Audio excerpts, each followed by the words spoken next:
Bonjour à tous ou à toi, tout seul, qui regarde cette vidéo derrière ton ordinateur. Nous allons maintenant faire une immersion dans la partie de la méthodologie qui consiste à analyser la contribution de la chaîne de valeur à la croissance économique. Cette vidéo, elle est complémentaire à la lecture du document méthodologique Vici-Fodi. Je ne vais insister ici que sur certains points délicats de l'analyse. Elle ne se substitue donc pas à la lecture attentive de la note méthodologique qu'il vaudrait mieux avoir faite avant de visionner la vidéo. Les points que je vais développer ici sont les suivants: la construction des comptes de production-exploitation, la consolidation des comptes de la chaîne de valeur, le calcul des effets, le calcul des balances au niveau de l'économie nationale, le calcul des indicateurs de viabilité dans l'économie internationale et enfin l'utilisation du logiciel AFA pour l'analyse économique. La construction des comptes de production-exploitation, c'est vraiment l'étape de base de toute l'analyse économique. Une fois que la typologie des acteurs aura été faite dans l'analyse fonctionnelle, l'économiste doit élaborer un compte de production-exploitation moyen pour un acteur de chaque type. Les comptes de production-exploitation, les CPE, permettent de calculer le résultat d'exploitation de l'acteur. Très important, ces comptes doivent être construits à partir des flux réels de chaque acteur, qui doivent être valorisés au prix réel de marché, c'est-à-dire au prix utilisé pour la transaction. Par exemple, les prix payés pour l'achat d'intrants ou la rémunération de la main-d'œuvre. Ou bien correspondant à ceux du marché dans le cas de flux en nature. Par exemple, estimation de la valeur des repas fournis à la main-d'œuvre.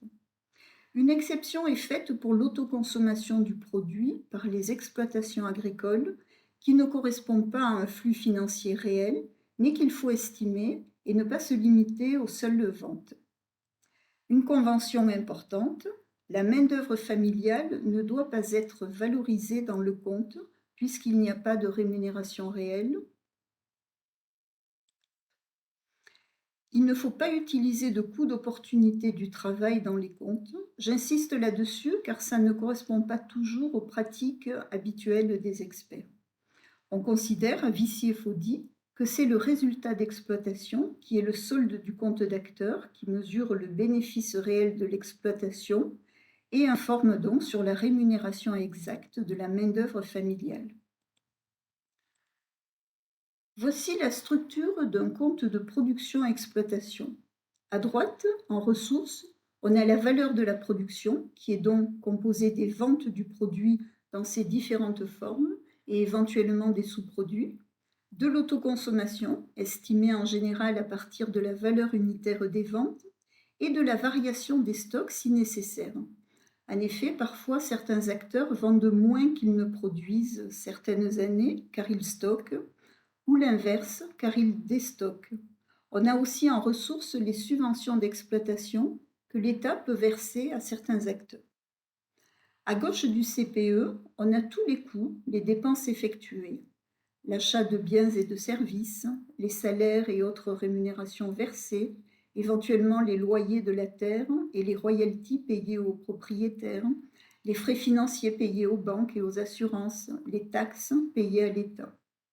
La différence entre les ressources et les dépenses donne le résultat d'exploitation. On peut calculer le résultat d'exploitation brut ou net. Net, c'est-à-dire en enlevant l'amortissement des équipements. Le résultat d'exploitation net doit être estimé uniquement si le calcul de l'amortissement des équipements est substantiel et l'information disponible. Si vous calculez l'amortissement, attention de considérer uniquement la part liée à l'activité dans la chaîne de valeur. En effet, ces CPE concernent seulement l'activité des acteurs dans la chaîne de valeur et le résultat d'exploitation calculé, qu'il soit un gain ou une perte, ne reflète pas le résultat d'exploitation de l'ensemble des activités de l'acteur. Il en sera d'autant plus éloigné que l'activité de l'acteur dans la chaîne de valeur sera marginale plutôt que substantielle. Attention, le logiciel AFA dont je parlerai plus loin n'oblige pas à construire un compte pour un acteur de chaque type. Cela dépend du volume de production pour lequel vous élaborez les budgets d'opération. Budget d'opération selon la terminologie AFA. Mais si vous construisez avec AFA des budgets correspondant au volume produit par un acteur de chaque type, vous aurez de fait les comptes souhaités. Autre précision par rapport à AFA, vous verrez, vous avez vu, que l'on peut quantifier le volume de la main-d'œuvre familiale dans les budgets d'opération. Nous vous encourageons à le faire, mais il faut lui donner une valeur nulle pour les raisons que je viens d'évoquer. Par contre, le fait de quantifier le volume de travail familial permettra à AFA de mesurer plus précisément les emplois dans la chaîne de valeur. Pas seulement l'emploi salarié via la masse salariale, mais aussi l'emploi familial via le volume de travail fourni par le chef d'exploitation et sa famille. Vous voyez que les éléments de dépenses dans le CPE sont organisés en fonction de ceux qui correspondent à des consommations intermédiaires, c'est-à-dire des biens et services qui sont détruits ou transformés pendant le processus de production, par exemple les semences, l'énergie, les emballages, le transport, et ceux qui correspondent à de la valeur ajoutée, c'est-à-dire à de la création de richesses, par exemple le travail et les taxes. Cette classification des dépenses en consommation intermédiaire et valeur ajoutée est nécessaire aux étapes ultérieures de l'analyse économique. À noter que le loyer de la terre, les paiements pour travail saisonnier et les redevances pour vendre sur les marchés, postes de dépenses pour lesquels l'expert pourrait hésiter, doivent être considérés comme de la valeur ajoutée et pas comme des services intermédiaires. C'est une convention que nous appliquons dans toutes les études de façon à pouvoir les comparer entre elles.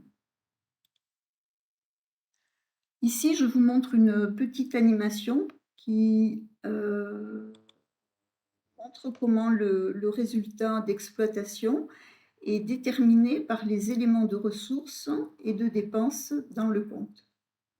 Donc, on a une production de 5 000. S'il n'y a pas de dépenses, évidemment, le résultat d'exploitation est de 5 000. Et au fur et à mesure d'éléments de coûts, de dépenses qui se rajoutent, le résultat d'exploitation va diminuer.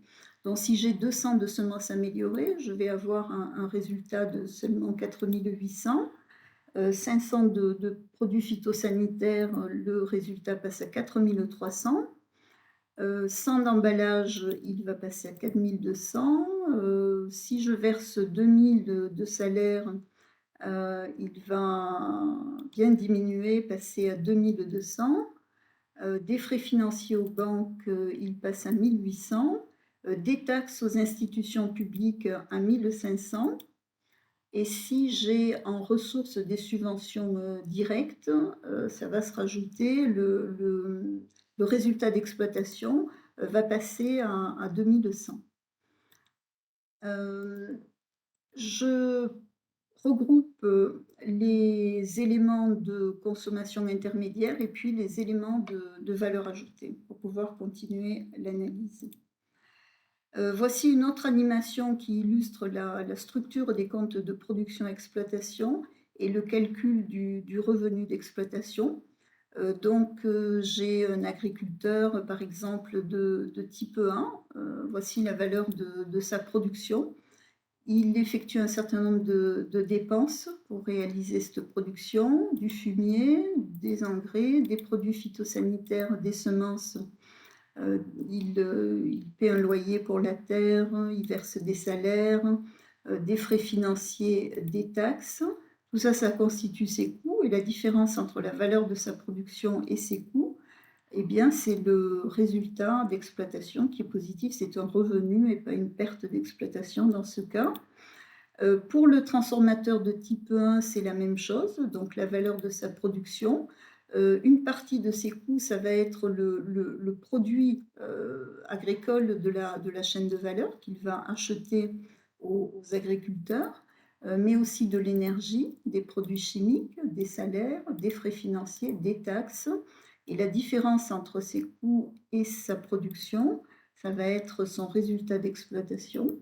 Même chose pour un commerçant de type X, par exemple, valeur de sa production. Une partie de ses charges, de ses dépenses, de ses coûts, ça va être le produit qu'il va acheter au transformateur, le produit de la chaîne de valeur. Ses autres dépenses, maintenance, carburant, emballage, salaire, frais financiers, taxes, et voici son résultat d'exploitation. Voici ici une représentation des CPE d'une chaîne de valeur très simplifiée, ramenée à l'échelle de la chaîne de valeur. En effet, vous constatez que la valeur de la production des acteurs qui se trouve le plus en aval de la chaîne de valeur, ici le plus à droite, plus on va vers la droite, est supérieure à celle des acteurs qui se trouvent en amont, puisqu'elle inclut la production des acteurs en amont sous forme de consommation intermédiaire. Par exemple, la production de riz paddy du riziculteur est une consommation intermédiaire pour le rizier, ou bien le riz décortiqué produit par le rizier est une consommation intermédiaire pour le détaillant.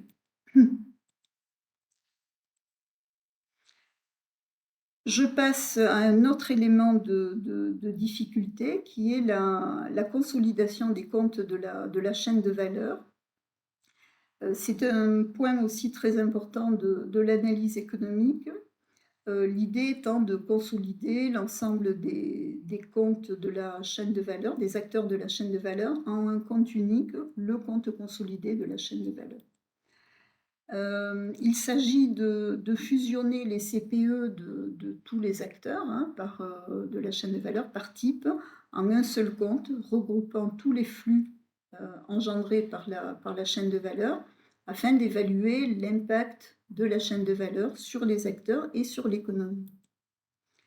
Voyons un petit exemple qui illustre la mécanique de consolidation des comptes à partir de 3 types d'acteurs pour une chaîne de valeur riz. Dans un compte de production-exploitation consolidée de la chaîne de valeur, en bas en rouge, on va avoir la production finale de la chaîne de valeur qui est valorisée au prix de consommation finale sur le marché domestique ou au prix FOB pour les exportations. Ici 2000 dans notre exemple simplifié. On va avoir la valeur ajoutée consolidée de la chaîne de valeur qui est la somme des valeurs ajoutées de tous les acteurs à toutes les étapes de la chaîne. Ici 400 pour les riziculteurs, 300 pour les riziers, 200 pour les détaillants, soit au total 900. Et puis les consommations intermédiaires consolidées qui vont couvrir uniquement les biens et services fournis aux acteurs directs de la chaîne de valeur par des agents extérieurs à la chaîne de valeur. Ici, 600 pour les riziculteurs, 200 pour les riziers, 300 pour les détaillants, soit au total 1100.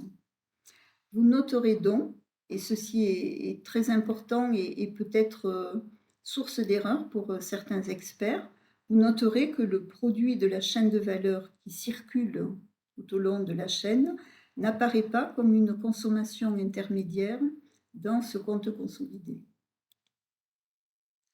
Je passe maintenant au calcul des effets totaux.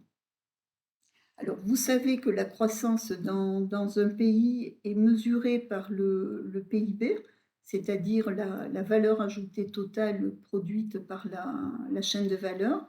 Nous allons voir un peu plus loin ce qu'est la valeur ajoutée totale. Les importations, quant à elles représentent des pertes en devises pour l'économie nationale, puisque tout bien ou service qui est acheté sur le marché mondial représente un coût pour la balance des paiements et un manque à gagner pour la croissance par rapport à une situation où il serait produit dans le pays. Et c'est un gain, bien sûr, pour des économies étrangères. Donc, il faut d'abord se familiariser avec quelques concepts qui sont précisés ici. La valeur ajoutée directe, c'est la somme des valeurs ajoutées créées par les acteurs à l'intérieur des limites de la chaîne de valeur. c'est-à-dire les producteurs, les transformateurs, les commerçants. La valeur ajoutée indirecte, c'est la somme des valeurs ajoutées créées par les fournisseurs situés en dehors des limites de la chaîne de valeur. Donc les fournisseurs, comme les fournisseurs d'emballage, d'électricité ou de transport, par exemple. La valeur ajoutée totale, ça va être la somme de la valeur ajoutée directe et de la valeur ajoutée indirecte. On peut décomposer cette valeur ajoutée totale, hein, de la même façon qu'on peut le faire pour la valeur ajoutée directe et la valeur ajoutée indirecte. Ces différentes composantes, ce sont je l'ai déjà dit, ce sont les salaires et rémunérations, les loyers de la terre, les royalties, les frais financiers, les taxes sur les opérations, les résultats d'exploitation. Eh bien, on peut décomposer la valeur ajoutée totale en une partie directe, correspondant aux acteurs de la chaîne de valeur, et une partie indirecte, correspondant aux fournisseurs des consommations intermédiaires domestiques. Par exemple, on peut parler de salaires directs, hein, qui vont contribuer à la croissance économique, les salaires directs distribués par les transformateurs du produit de la chaîne de valeur, et on peut parler aussi de salaires indirects distribués par exemple par les sociétés qui produisent des emballages ou de l'énergie. Alors, on a la même chose au niveau des importations. Les importations directes, ça va être les importations de consommation intermédiaire qui résultent des activités des acteurs à l'intérieur des limites de la chaîne de valeur. Les importations indirectes, ça va être celles incorporées dans les biens et services intermédiaires fournis par les acteurs extérieurs à la chaîne de valeur. Et les importations totales, eh bien, ce sera les importations directes plus les importations indirectes. Alors, comment on calcule la valeur ajoutée indirecte et les importations indirectes? On peut utiliser, élaborer des comptes de fournisseurs. Par exemple, pour une chaîne de valeur aquacole, on peut élaborer des comptes de producteurs d'aliments pour poissons ou bien des comptes de producteurs d'alevins. On peut utiliser aussi des comptes nationaux lorsqu'ils sont facilement accessibles, comme les comptes de branche entrée-sortie de la comptabilité nationale, à récupérer en général au niveau du ministère des Finances. On peut utiliser aussi des travaux de la Banque mondiale ou de l'OCDE à l'échelle nationale, par exemple.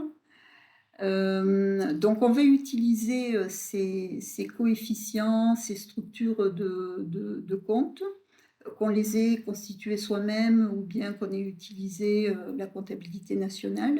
On va les utiliser, bien sûr, au prorata des dépenses effectuées par les acteurs de la chaîne de valeur auprès de leurs fournisseurs.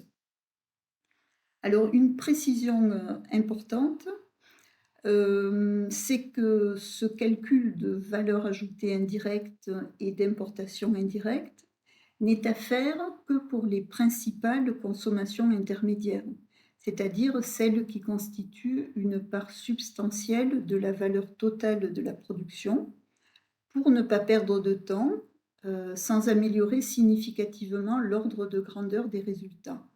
Donc la matrice AFA qui correspond à la répartition des consommations intermédiaires domestiques dans ses composantes indirectes n'a pas à être complètement remplie.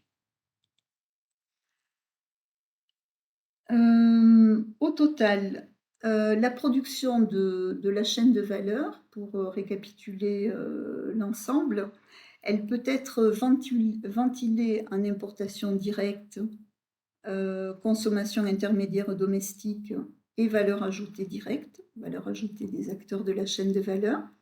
Les consommations intermédiaires domestiques, elles peuvent être ventilées en importation directe et valeur ajoutée des fournisseurs, c'est-à-dire la valeur ajoutée indirecte. Normalement, si on avait plus de temps et d'informations, on pourrait faire plusieurs itérations jusqu'à disparition des consommations intermédiaires domestiques, hein, puisqu'il n'y aurait plus rien à ventiler. mais on ne demande pas une telle précision dans les études VCFOD. Alors, le total de la valeur ajoutée directe et de la valeur ajoutée indirecte, vous voyez, ça donne la valeur ajoutée totale. Même chose pour le total des importations directes et des importations indirectes qui donnent les importations totales. On voit bien sur le graphique l'intérêt de calculer la valeur ajoutée indirecte qui augmente de plus de 50% la contribution de la chaîne de valeur à la croissance économique dans cette illustration par rapport à un calcul qui aurait seulement porté sur la valeur ajoutée directe. À partir de là, on a tout ce qu'il faut pour analyser à qui bénéficie la croissance économique générée par la filière. Les revenus distribués qui composent la valeur ajoutée vont bénéficier potentiellement à un grand nombre d'acteurs.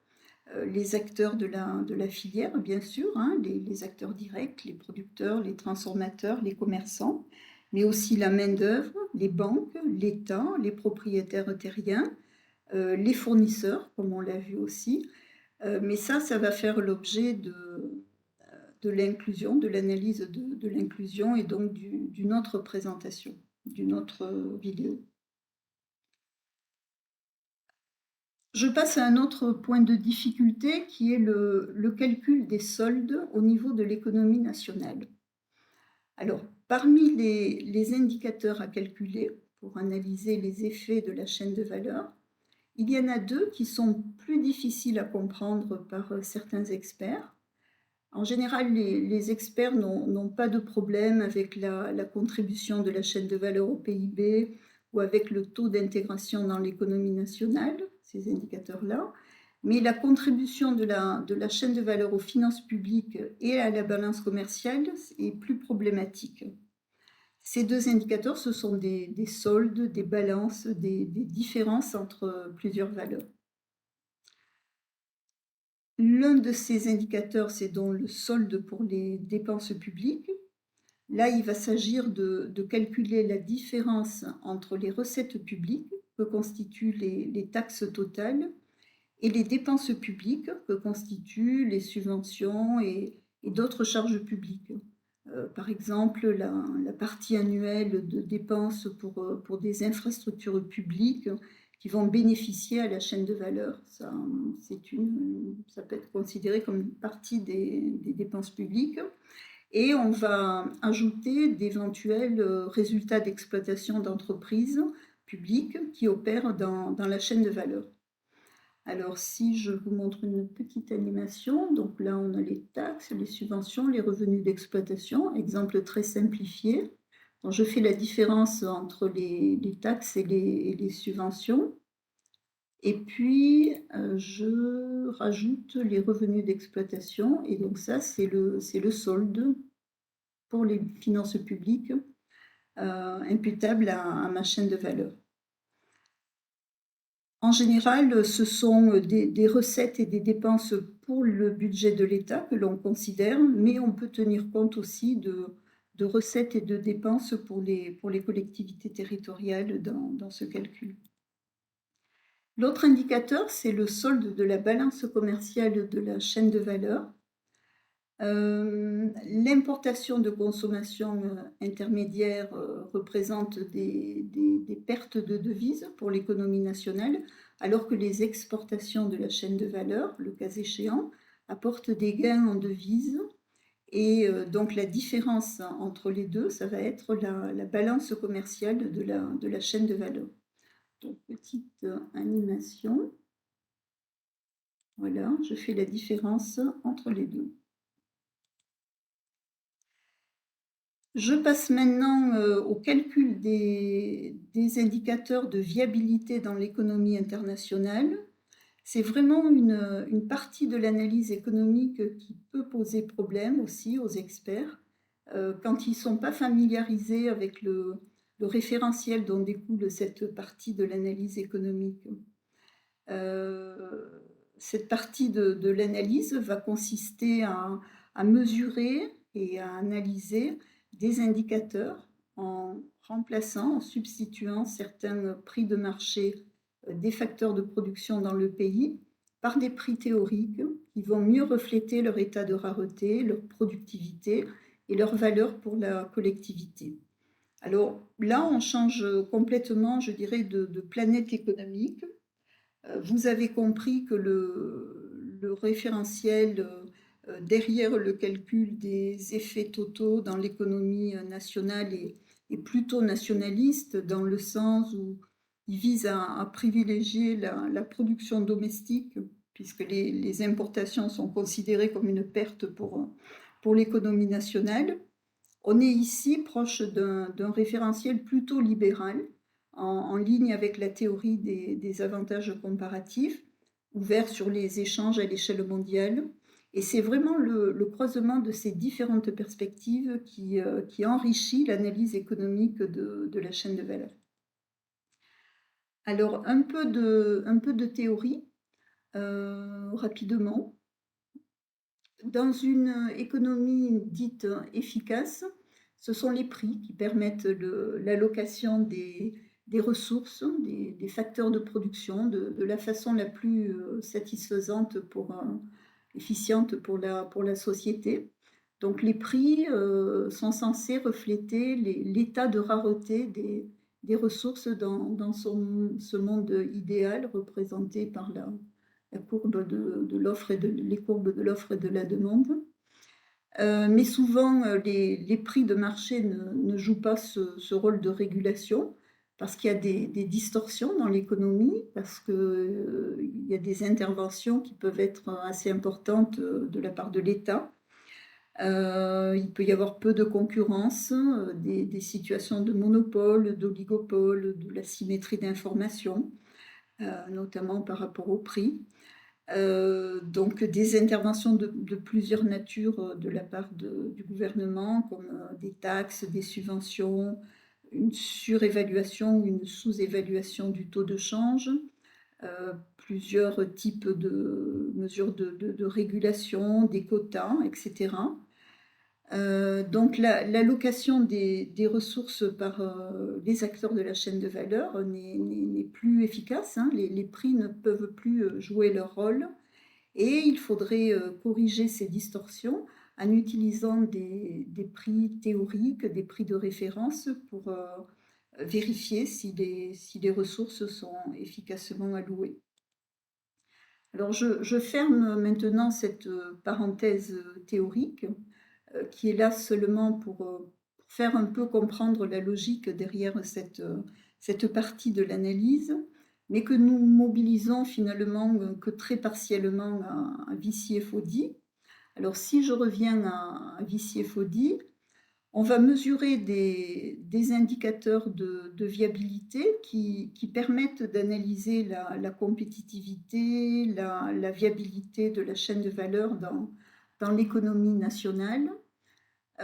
C'est important d'analyser la viabilité de la chaîne de valeur dans l'économie globale parce que tous les pays font partie de cette économie mondiale et donc à ce titre les produits domestiques, même s'ils ne sont pas exportés, sont en concurrence avec les produits disponibles sur le marché mondial. Et c'est la même chose pour les biens et services, pas seulement pour la production, pour les biens et services utilisés. Donc, mesurer la différence entre les biens et services produits et consommés par la chaîne de valeur en utilisant des prix internationaux, eh bien, ça va donner une information, une indication du gain économique global ou de la perte pour l'économie nationale. Et ça donne aussi une information sur la compétitivité internationale de la chaîne de valeur. Alors on utilise les prix internationaux parce qu'ils sont supposés se rapprocher le mieux d'une situation concurrentielle, une situation qui serait sans distorsion et sans intervention de l'État. Pour calculer ces indicateurs, à Vichy-Foddy, on va se limiter à donner un prix de parité, un prix international, aux biens échangeables, c'est-à-dire aux produits de la chaîne de valeur et aux biens et services intermédiaires. Alors bien sûr, ce prix est donné à toute la production, qu'elle soit exportée ou pas, et à toutes les consommations intermédiaires, qu'elles soient importées ou pas. Par contre, on va conserver les prix financiers, les prix de marché pour les autres facteurs de production domestiques non échangeables, hein, les facteurs domestiques, le travail, la terre, le capital, le taux de change aussi, on le laisse inchangé dans l'analyse.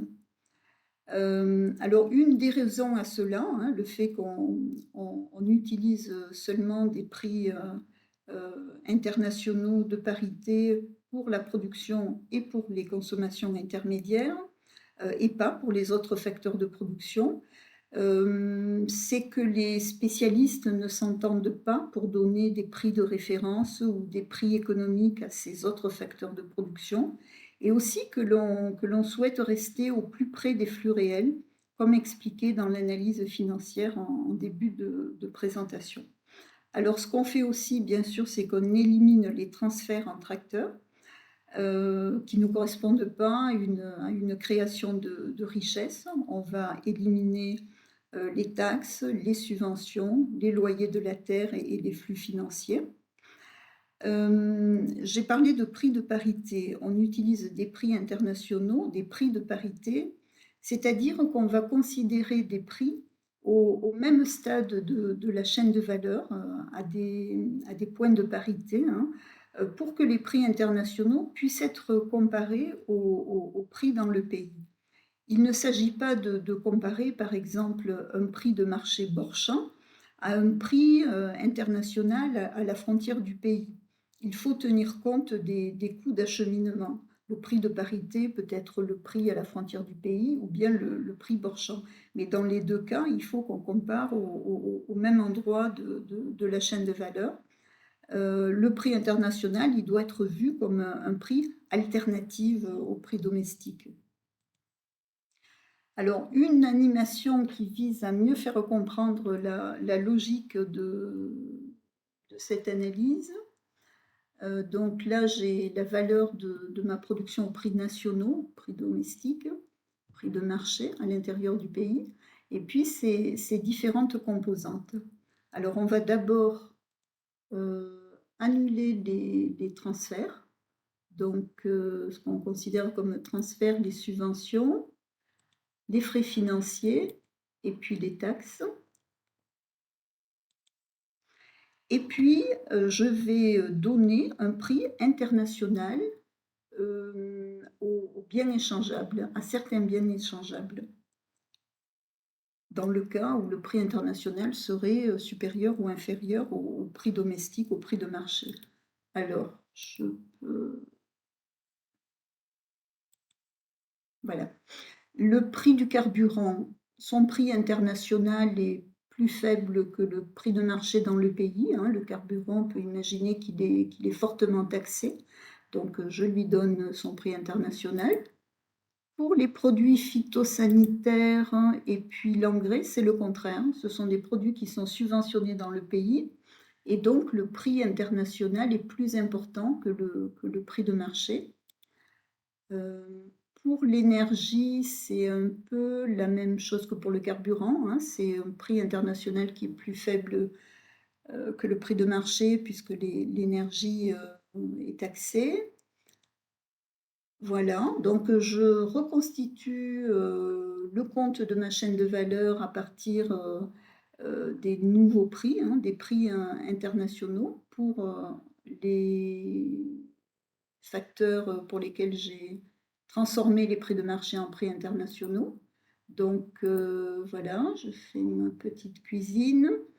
Je remets tous mes produits évalués, estimés aux prix internationaux quand c'est opportun.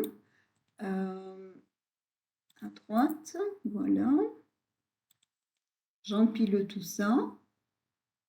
Les salaires vont rester à leur niveau puisque je considère que je ne donne pas de prix de référence au travail. et mon nouveau revenu d'exploitation va être la différence entre ma production estimée au prix international. Vous voyez que le prix international du produit de la chaîne de valeur est inférieur à son prix domestique. Euh, et les différents éléments qui constituent le compte, mais estimés au prix de parité internationale. Alors, une fois effectué ce travail de valorisation des biens et des services échangeables par des prix internationaux et d'élimination des transferts, on peut passer au calcul des indicateurs de viabilité et de compétitivité de la chaîne de valeur dans l'économie globale. Alors, je vais avoir mon premier indicateur, c'est le coefficient de protection nominale, ou CPN, qui va mesurer la compétitivité internationale. Il va comparer les prix domestiques et internationaux du produit ou des produits de la chaîne de valeur.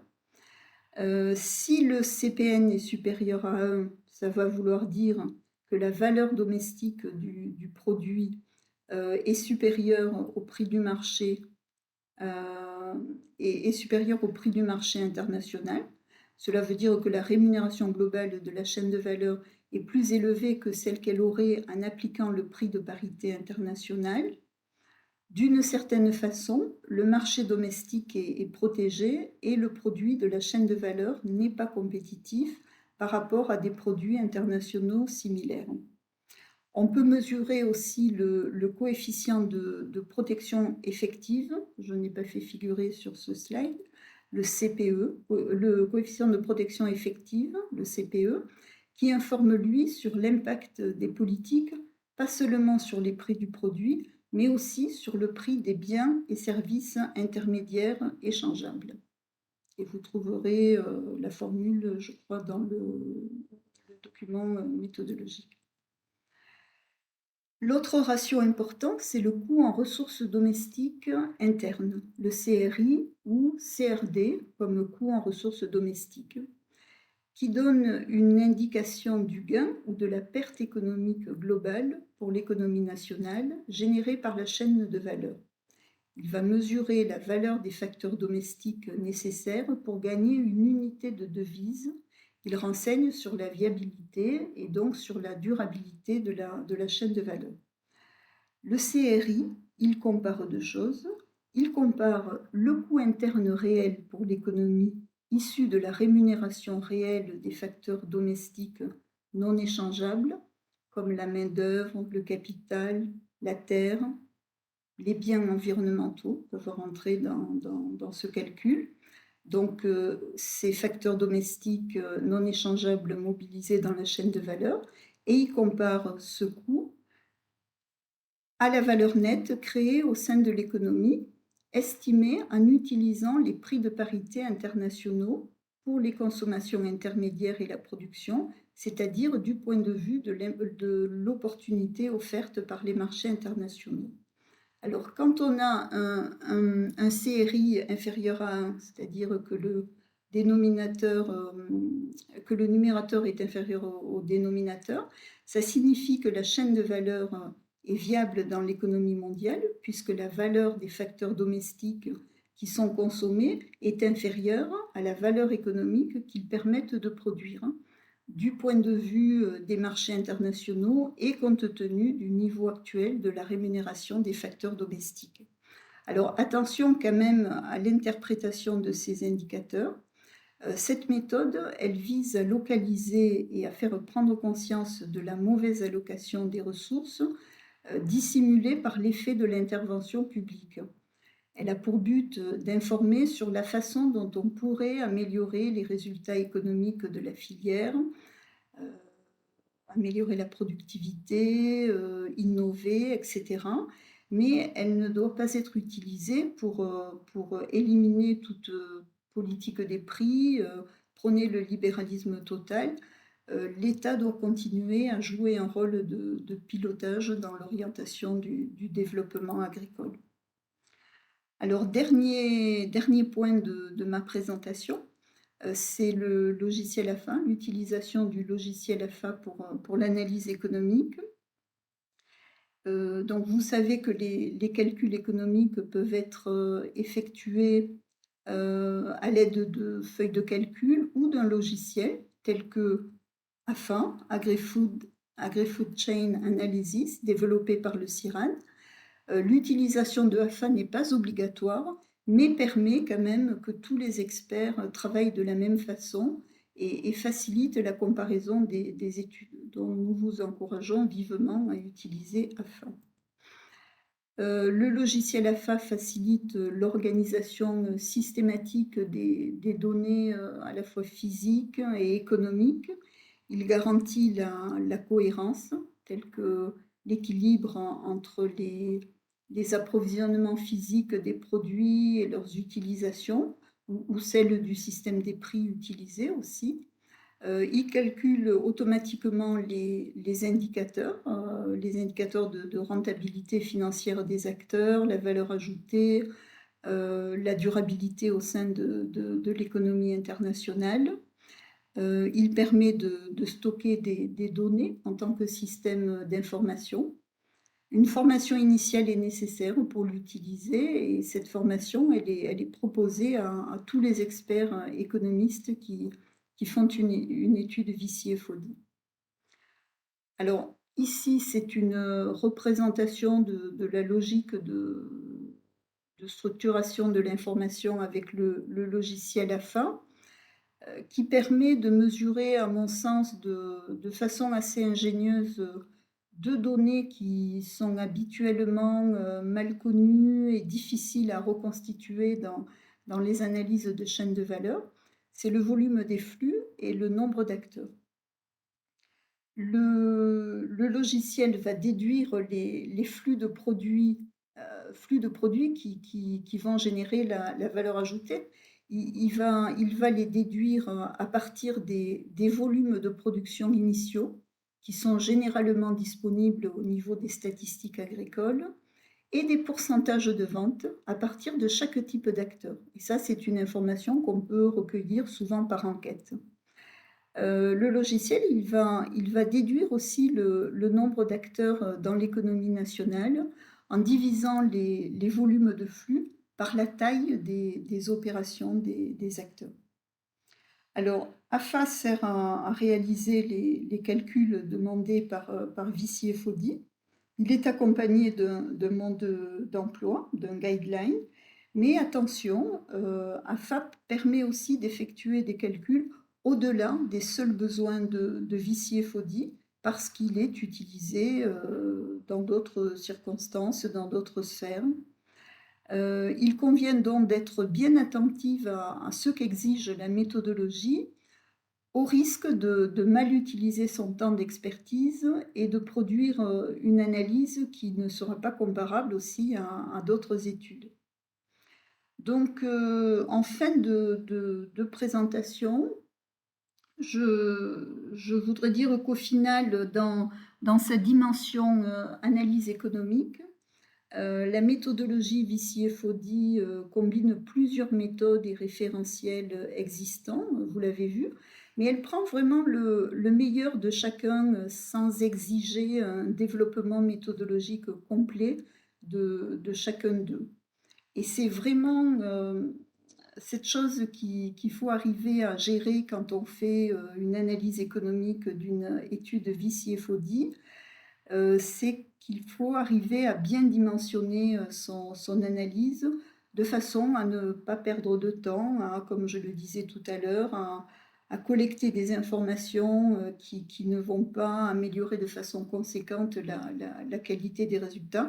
Donc c'est ce dosage, niveau de détail exigé, collecte de l'information qu'il faut réussir pour produire une étude qui sera à la fois utile aux décideurs et produite dans le temps imparti parce que la fenêtre d'opportunité pour que cette étude soit utile n'est pas très large. Et donc, il vaut mieux une étude basée sur des ordres de grandeur plutôt que sur des résultats très détaillés, mais ordre de grandeur produit dans un temps qui permettra aux décideurs de pouvoir faire un bon usage de ces connaissances produites par les chercheurs.